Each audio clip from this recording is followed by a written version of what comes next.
प्यारे देशवासियों,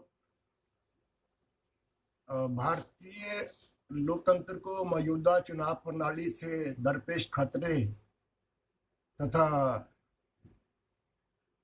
अपेक्षित सुधार की आवश्यकता नामक विचार विमर्श श्रृंखला में पिछली कड़ी में हम लोगों ने आपस में चर्चा किया था कि किस प्रकार देश में जो राजनीतिक दल हैं उनके कार्यकर्ताओं द्वारा संबंधित विधानसभा लोकसभा क्षेत्र में उम्मीदवार का चयन होना चाहिए, ना कि केंद्रीय नेतृत्व द्वारा उम्मीदवार को थोपा जाना चाहिए।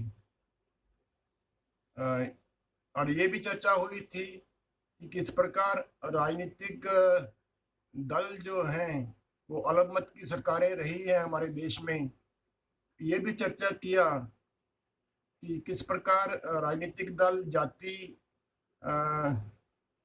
विशेष धर्म विशेष को ध्यान में रख के टिकटों का आवंटन करते हैं, कितना धन खर्च कर सकता है, कितना धन जमा करवा सकता है विभिन्न स्तरों पर, उसके बारे में चर्चा हुई। और ये तय पाया गया कि जो उम्मीदवार है वो जो इलाके के कार्यकर्ता हैं उनकी इच्छा के अनुरूप होना चाहिए, पहली बात, क्योंकि वो कार्यकर्ता ही पार्टी की जान प्राण होते हैं। और विभिन्न राजनीतिक दलों के नेता ये कहते भी हैं लेकिन मानते नहीं है, वो लोग व्यवहार में नहीं मानते हैं लेकिन कहते जरूर हैं कि हाँ, कार्यकर्ता ही हमारी पार्टी की जान है, रीढ़ की हड्डी है, रीढ़ की हड्डी की संज्ञा देते हैं वो, लेकिन उन कार्यकर्ताओं के विचारों की पूछताछ नहीं होती है। तो ये पिछली बार ये कहा था कि किसी भी जाति विशेष धर्म विशेष को ध्यान में रखकर किसी धनपति अथवा बाहुबली अपराधी प्रवृत्ति के व्यक्ति को कदापि टिकट नहीं मिलना चाहिए, कदापि नहीं मिलना चाहिए किसी भी राजनीतिक दल से। ये बिल्कुल स्पष्ट हो जाना चाहिए। और इससे आगे चलते हैं, नंबर 3 है कि आमतौर पर बड़े जो राजनीतिक दल हैं हमारे देश के, वो छोटे छोटे राजनीतिक दलों के योग्य उम्मीदवारों की वोट कटवा कर उसे हराने के लिए उसकी जाति, उसके इलाके, उसके धर्म के अनेक व्यक्तियों को, एक दो को नहीं अनेकों को वित्तीय सहायता देकर खड़े कर देते हैं, ताकि उनका अपना उम्मीदवार जो भले ही दल बदलू हो, आपराधिक प्रवृत्ति का हो, उस पर भ्रष्टाचार के आरोप हों, वो उस पर अपहरण के आरोप हों, उस पर बलात्कार के आरोप हों, उस पर भ्रष्टाचार के आरोप हों, वो जीत जा सके। और ये भी देखा गया है कि वो आमतौर पर जीतता ही है। तभी तो संगीन अपराधों के आरोपी फिर से दोहरा रहे हैं, संगीन अपराधों के आरोपी खासी संख्या में, भारी संख्या में लोकसभा में, विधानसभाओं में माननीय सदस्य के तौर पर विराजमान हैं, मंत्री पदों को सुशोभित कर रहे हैं, मंत्री पदों को सुशोभित कर रहे हैं प्रदेशों में, सेंटर में, केंद्र में। कई तो मुख्यमंत्री बन चुके हैं। विडंबना ये है कि हमारे देश के प्रधानमंत्रियों तक, हमारे प्रधानमंत्रियों तक भी गंभीर आरोप लग चुके हैं। आमतौर पर जनता इन आरोपों से एक सीमा तक सहमत भी नजर आती है। नंबर 4 है कि चुनाव खर्च की सीमा तय होनी चाहिए। इसमें सब खर्च, चाहे वो उम्मीदवार के द्वारा हो अथवा पार्टी के द्वारा, सबको जोड़कर चुनाव खर्च में शामिल होना चाहिए तथा ये सारा खर्च सरकार द्वारा वहन किया जाना चाहिए और खर्च को मिनिमाइज करना चाहिए, कम से कम तय करना चाहिए। अनाप शनाप गाड़ियों के काफिले, भारी प्रचार तंत्र, लोगों की भीड़, शाम को मुर्गम मुसल्लम, ये सब खर्चे बंद होंगे तभी हमारे देश का लोकतंत्र सुदृढ़ हो पाएगा। पिछले चुनावों में हमने देखा है किस प्रकार एक बड़े राजनीतिक दल है, उससे पहले दूसरे राजनीतिक दलों ने, किसी एक को ब्लेम नहीं किया जा सकता, अभी जो मौजूदा समय में सत्ता में है, निश्चय ही उनके ऊपर अंगुली उठनी चाहिए, लेकिन बाकी दलों को भी इससे दोष मुक्त नहीं किया जा सकता। यहाँ बिल्कुल स्पष्ट तौर पर हम इस राय के हैं कि इस अवाम में सभी नंगे हैं, कम नंगे हैं, ज्यादा नंगे हैं, लेकिन नंगे सभी हैं। पिछले चुनावों में हमने देखा कि किस प्रकार एक बड़े राजनीतिक दल ने अथाह धन, जो निश्चय ही ब्लैक था, अंधाधुंध खर्च किया। हमारे आज के प्रधानमंत्री, मौजूदा प्रधानमंत्री पूरे चुनाव के दौरान अपने तमाम साथियों के साथ हवा में, वायुमंडल में विराजमान थे, और उनका व्यय कौन सा उद्योगपति उठा रहा था, उसको क्या क्या अनाप शनाप फायदे चुनाव से पहले पहुंचाए गए थे, बाद में उनको फायदा देने का इकरार किया था, इसका हिसाब कौन पूछेगा?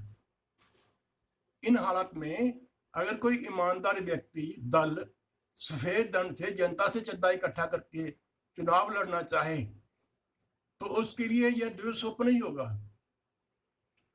और अगर कोई एक आध गलती से जीत भी जाता है, मान लीजिए कोई एक दो जीत गए, तो धृतराष्ट्रों की सभा में विदुर की सुनी ही कहाँ जाती है भाई?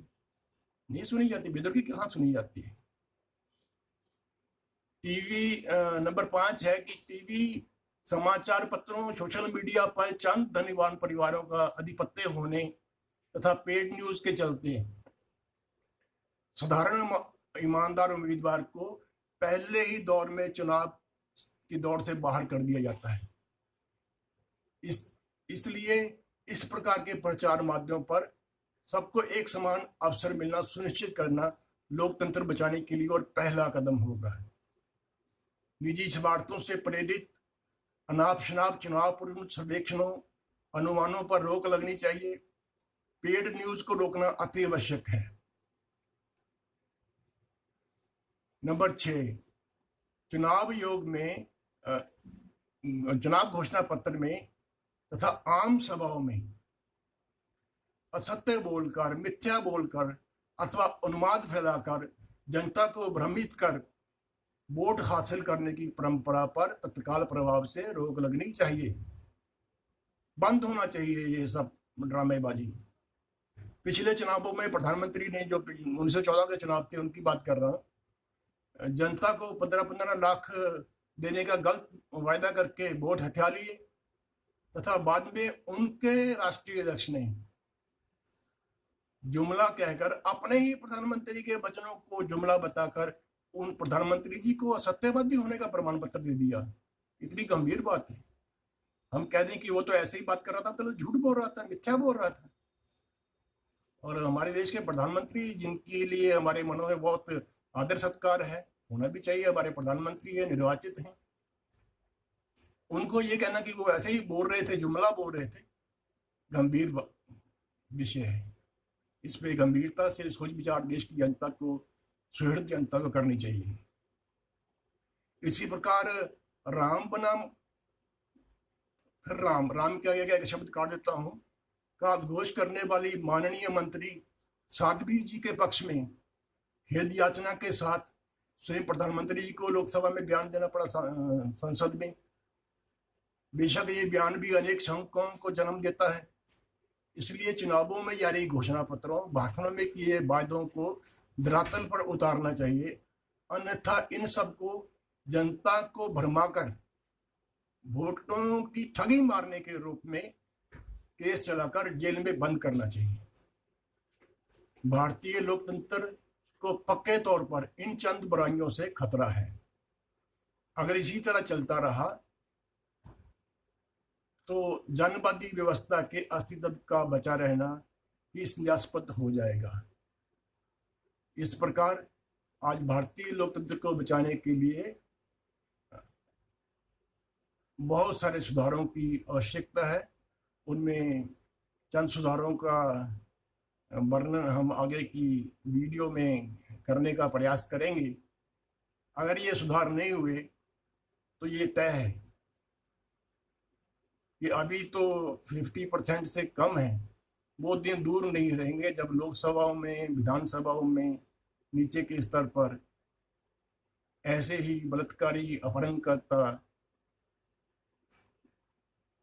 बहुमत बहुत भारी बहुमत से विभिन्न स्तरों पर जो हमारे सदन हैं उनको सुशोभित किया करेंगे। और ये वो दिन हमारे लिए, हमारे देश के भविष्य के लिए, आने वाली जनरेशन के लिए निश्चय ही दुखदायी समय होगा। ये जो सीडी है, ये जो वीडियो है, इससे पहले 2 वीडियो आप लोग देख चुके होंगे।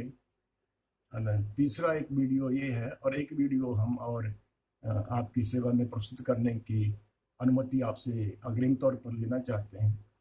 आप सबका बहुत बहुत धन्यवाद समय देने के लिए, और ये अपील करना चाहते हैं आपसे कि आप सब जो भी इस वीडियो को देख रहे हैं, अपने तमाम अड़ोसी पड़ोसी मित्रों, दोस्तों, सगे संबंधियों, सुहृद लोगों तक इन विचारों को पहुंचाएं, चिंता जाहिर करें हमारे देश में जो हो रहा है उस पर, और हमारे देश के बच्चे किस प्रकार नशे से ग्रस्त होकर अपने जीवन को बर्बाद कर रहे हैं। रोज़ हम सुनते हैं फलां जगह पे ओवरडोज होने से एक्सपायर हो गया नौजवान लड़का, कहाँ पे नशेड़ी था, उसने अपनी माँ को मार दिया, घर से सामान उठा के बेच दिया। ये सब हालात निश्चय ही दुखदायी है, निश्चय ही दुखदायी। धन्यवाद।